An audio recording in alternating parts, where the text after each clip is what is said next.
Moi, quand j'étais petite, j'étais obligée de faire... Obligée, oui, on m'a pas mis un couteau, mais fallait que je le fasse, quoi.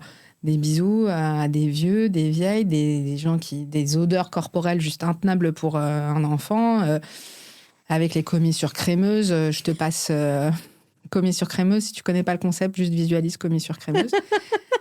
Et ouais, enfin, des gens pas propres. Après, il n'y a pas de mal à ça, il n'y a pas de mal à pas être propre, il n'y a pas de mal à avoir des odeurs. Mais quand t'es petit et de te forcer, en fait, à aller, tu vois, sans que t'aies d'intimité avec la personne et faire ça, je trouve que ça brise déjà quelque chose dans le consentement. C'est-à-dire qu'on te dit très tôt, en suggestion hypnotique, bah ton corps, en fait, tout le monde peut le toucher. Si moi, je dis qu'on le touche, si les adultes, ils veulent te toucher, ils peuvent te toucher.